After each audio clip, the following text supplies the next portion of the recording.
भारत में नेता बनने की दो शर्तें होनी चाहिए। पहला, आपके ऊपर एफआईआर होनी चाहिए और आपको दारू और सिगरेट पीना आना चाहिए। यानी गुंडा होना और बेवड़ा होना नेता बनने की दो प्राथमिकता हैं। अगर आप दो नहीं कर सकते तो भारत में आप चुनाव नहीं लड़ सकते।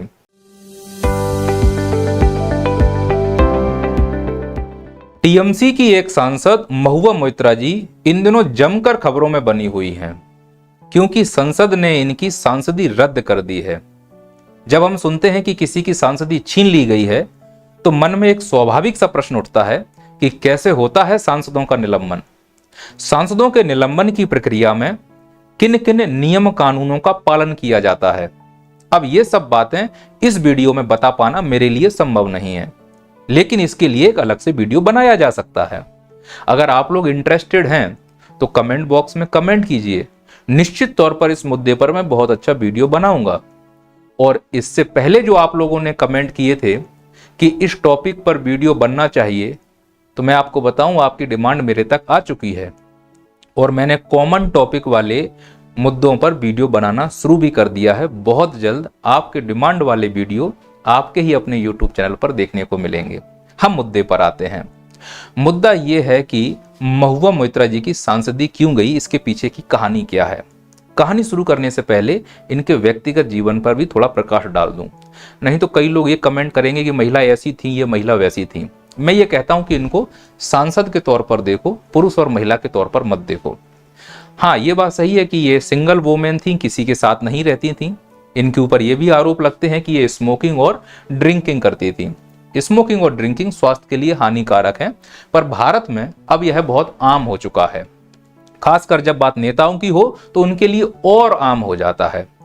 भारत में नेता बनने की दो शर्तें होनी चाहिए। पहला, आपके ऊपर एफआईआर होनी चाहिए और आपको दारू और सिगरेट पीना आना चाहिए। यानी गुंडा होना और बेवड़ा होना नेता बनने की दो प्राथमिकता हैं। अगर आप दो नहीं कर सकते तो भारत में आप चुनाव नहीं लड़ सकते। अब इनकी सांसदी जाने की कहानी कहां से शुरू होती है उसको सुनिए। इनके एक्स बॉयफ्रेंड हैं जिनका नाम है जय अनंत, जो कि महुआ मोइत्रा से उम्र में काफी छोटे हैं। महुआ मोइत्रा की वर्तमान उम्र लगभग 49 साल है। ये लोग लिव इन में रहते थे, शादी भी करना चाहते थे। विशेषज्ञों का मानना है कि इनके बीच में छोटी छोटी बातों को लेकर अनबन हुआ करती थी। एक अनबन तो बड़ी ही हास्यास्पद है कि कुत्ते को लेकर पुलिस स्टेशन पहुंच जाते हैं और एफआईआर कर देते हैं एक दूसरे के प्रति, फिर बीच में लोग आके समझाते हैं। तो शादी तो नहीं चलने वाली थी और यह रिश्ता टूट गया, इसका ईगो भी टूट गया।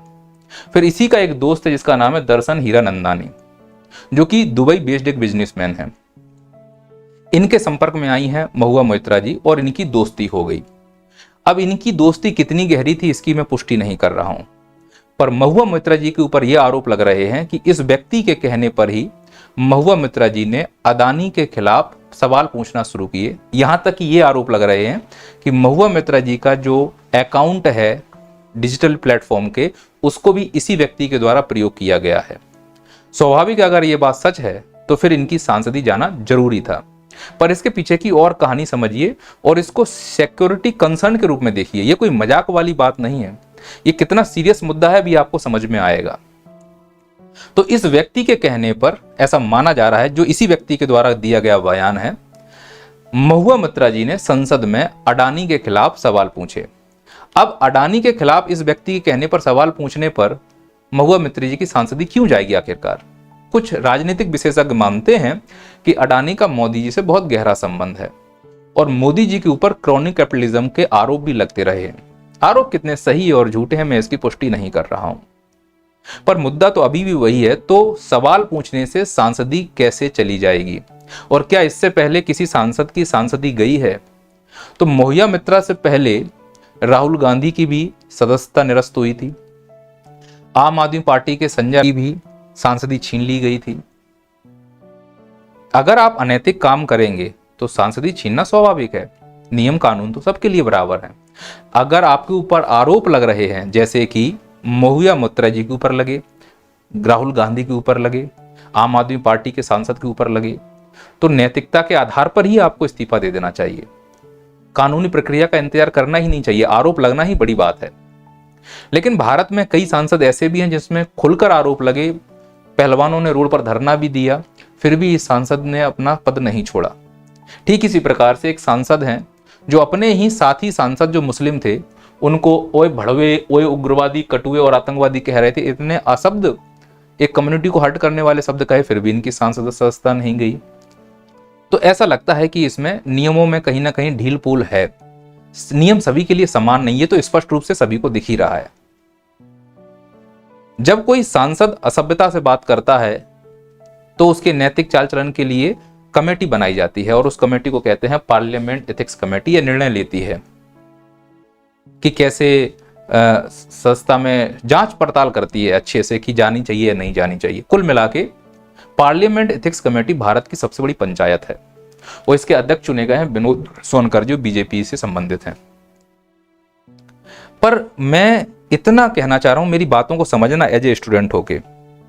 पार्लियामेंट एथिक्स कमेटी की मुझे बहुत सारी कमियां दिखाई दी और पार्लियामेंट एथिक्स कमेटी ने पार्टी के ऊपर चीजों को सोचा ही नहीं। पार्लियामेंट एथिक्स कमेटी ने राष्ट्र को ध्यान में रखा ही नहीं। ये कितना बड़ा मुद्दा हो सकता है कि एक सांसद के अकाउंट में जाकर कोई दूसरा व्यक्ति मैसेज डाल रहा है तो वो कुछ भी कर सकता है, इसका मतलब हम सिक्योर नहीं है। तो मेरे नजर में यह एक सिक्योरिटी कंसर्न होना चाहिए और अगर सिक्योरिटी कंसर्न होता तो पार्लियामेंट्री एथिक्स कमेटी केवल टीएमसी के सांसद को ही पूछताछ के लिए क्यों बुलाती? वो इस व्यक्ति को भी पूछताछ के लिए बुलाती जिसने अनुमति या गैर अनुमति से इस सांसद के सोशल मीडिया प्लेटफॉर्म का प्रयोग किया। और जब तहकीकात हुई तो मालूम चला यह व्यक्ति झूठ बोल रहा है, क्योंकि यह वही व्यक्ति है जिसने 16 अक्टूबर को यह बयान दिया था कि जय अनंत के द्वारा महुआ मोइत्रा पे लगाए गए आरोप बिल्कुल झूठे हैं और महुआ मोइत्रा बेगुनाह है।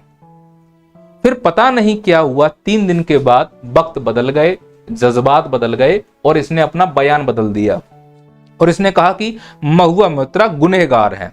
अब 2 ही बातें हो सकती हैं, या तो ये 19 अक्टूबर को झूठ बोल रहा है या फिर यह 16 अक्टूबर को झूठ बोल रहा था। तो इस हिसाब से पार्लियामेंट्री एथिक्स कमेटी का इतना तो दिमाग चलना चाहिए कि इससे भी पूछताछ हो और इस व्यक्ति को भी कटघरे में खड़ा करना चाहिए। और समस्या तो तब उत्पन्न होती है कि जब इसने 19 अक्टूबर को अपना बयान दिया तो उसने ब्लैक एंड व्हाइट पेपर पर बयान दिया, जो फोटोकॉपी में यूज होता है, सफेद खाली पन्ना। 2 पन्ने पे टाइपिंग करके बयान में यह कहा है कि महुआ मोइत्रा अंतरराष्ट्रीय प्रसिद्धि चाहना चाहती थी, इसीलिए मेरे संपर्क में आई। पर इसने अपने बयान में कहीं भी नहीं कहा कि यह अडानी या मोदी जी को डिफेम करना चाहती थी।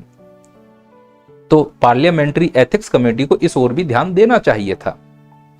दूसरा, एक कमी और लगी जो पार्लियामेंट्री एथिक्स कमेटी शायद इग्नोर कर गई कि इतना बड़ा बिजनेसमैन बयान खाली पन्ने पर क्यों दे रहा है, जबकि कंपनी का अपना एक लेटर हेड पैड होता है, उसके ऊपर यह बयान आना चाहिए था, या फिर इस कंपनी का जो ऑफिशियल हैंडल है डिजिटल प्लेटफॉर्म का, उसके द्वारा बयान जारी किया जाना चाहिए था। पर ऐसा नहीं हुआ, जो स्पष्ट करता है कि दाल में कुछ काला है। पर पार्लियामेंट्री एथिक्स कमेटी ने इन सब चीजों को नजरअंदाज कर दिया। अब पार्लियामेंट्री एथिक्स कमेटी से एक प्रश्न है मेरा, और यह मेरा प्रश्न नहीं है, यह है जेडीयू के जो गिरधारी यादव जी हैं, एमपी हैं, उनका प्रश्न है कि भारत के कितने ऐसे सांसद हैं जिनका डिजिटल प्लेटफॉर्म वो खुद रन नहीं करते बल्कि उनके सचिव या उनके कोई सहपाठी रन करते हैं। तो मैं गारंटी से बोलता हूं अगर इस पर कोई रिपोर्ट आएगी तो 90% ये आंसर निकलेगा। यानी यदि किसी सांसद का डिजिटल प्लेटफॉर्म कोई दूसरा व्यक्ति यूज करेगा तो उस सांसद की सदस्यता रद्द कर दी जाएगी। इस हिसाब से भारत के 90% सांसद सदस्यता से हाथ धो बैठेंगे, क्योंकि ठीक वही उनके साथ होगा जो महुआ मोइत्रा जी के साथ हुआ। पर यह बहुत बड़ा सिक्योरिटी कंसर्न है। ऐसे लालची और भ्रष्ट महुआ मोइत्रा जैसे सांसदों को सिर्फ बर्खास्त नहीं करना चाहिए, जेल में डाल देना चाहिए। देश की सुरक्षा के साथ खिलवाड़ भी हो सकता है। कल को अगर कोई मंत्री इस प्रकार के कोड दे दे, परमाणु कोड दे दे या कुछ भी करे, कितना बड़ा नुकसान हो सकता है। देश की आंतरिक हालत की जानकारी दे दे, कितना बड़ा नुकसान हो सकता है। 2 दारू के पैग में तुमने देश बेच दिया, तुमने अपना ईमान बेच दिया। तुम्हें सिर्फ सदस्यता से नहीं, तुमको तो जेल होना चाहिए, कारावास होना चाहिए, और इस सभी सांसदों के ऊपर लागू भी होना चाहिए।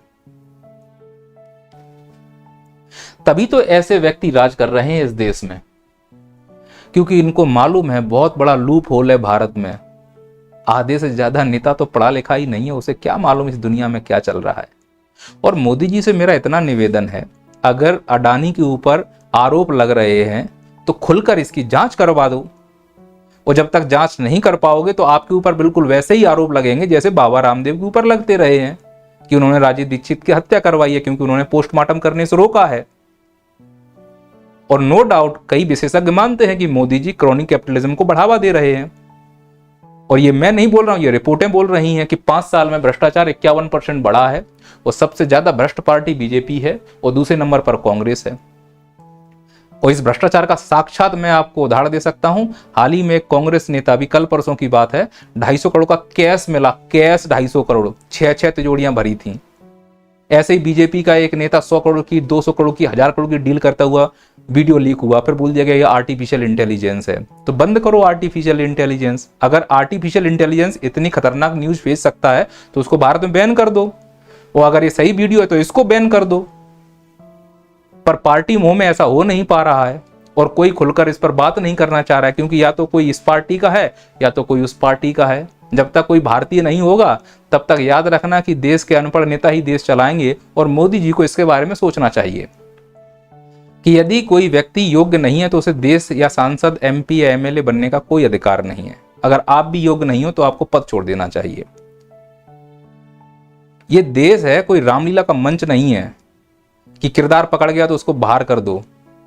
ऐसे ना जाने कितने भ्रष्टाचार हो रहे हैं, तभी तो ये अब्दुल करीम तेलगी, हर्षद मेहता जैसे घोटाले इस देश में नॉर्मल होना है और लोग भूल जाते हैं, क्योंकि हमें आदत पड़ चुकी है भ्रष्टाचार की, क्योंकि हमें नेताओं के तलवे चाटने की आदत हो चुकी है। हमें देश नहीं दिख रहा है, हमें पार्टी और नेता दिख रहा है। हमें अपना भारत का तिरंगा नहीं दिख रहा है, हमें दूसरी पार्टियों के झंडे दिख रहे हैं। हमें अपने बच्चों का भविष्य नहीं दिख रहा है, हमें नेताओं के बच्चों का भविष्य दिख रहा है। हम ये भूल जाते हैं कि हम झोपड़ी में रह रहे हैं। जिस पार्टी और नेता को हम समर्थन कर रहे हैं, किसी भी धर्म और जाति के हो, अगर आप मुस्लिम हो, अपने मुस्लिम नेता का समर्थन कर रहे हो तो देख तो लो तुम कहाँ हो और वो कहाँ है। अगर तुम दलित हो तो किसी दलित नेता को अपना भगवान मान रहे हो, देख तो लो तुम कहाँ हो और वो कहाँ है। अब कोई एपीजे अब्दुल कलाम नहीं है, अब कोई बाबा साहब अम्बेडकर नहीं है, अब कोई महाराणा प्रताप नहीं है। अब सब भेड़िए हैं जो सफ़ेद कुर्ते की खाल पहनकर हमारे सामने आते हैं, अच्छी अच्छी बातें करते हैं और इसी प्रकार से पैसे को इकट्ठा करते हैं और तिजोरी में भर देते हैं, जिससे हमारे बच्चे भूखे मरें। और हंगर इंडेक्स ने ये दिखाया हुआ है। देश में 80 करोड़ लोगों को अनाज दे रहे हो और 5 ट्रिलियन इकोनॉमी बनाने की बात कर रहे हो। मजाक बना के रखा हुआ है क्या? मैं सभी भाइयों से, हिंदू, मुस्लिम, सिख, ईसाई, किसी जाति धर्म का हो, एक भारतीय होकर सोचना। अगर मेरी बात बुरी लग रही है, कमेंट खुला हुआ है। आपको जो सभ्यता सिखाई है माँ बाप ने, आप स्वागत है आपकी सभ्यता का, लेकिन विचार करना मेरी बात पर। किसी भी सांसद पर अगर कोई आरोप लगता है तो नैतिकता के आधार पर उस सांसद को अपनी सदस्यता छोड़ देनी चाहिए। ये नियम होना चाहिए कि जो भी सांसद पर किसी भी प्रकार का एफआईआर है या भ्रष्टाचार के आरोप हैं तो वो सांसद चुनाव नहीं लड़ेगा।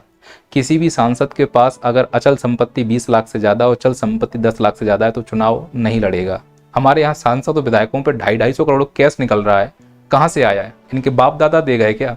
अरे हमारा ही खून पसीने का कमाई है जो इन लोगों ने चुरा के रख लिया है। चोर हैं ये सब, वो इन्हें हम भगवान मान रहे हैं। जाग जाओ तो ठीक है, नहीं तो गाली दो। स्वागत है। जय हिंद, जय भारत।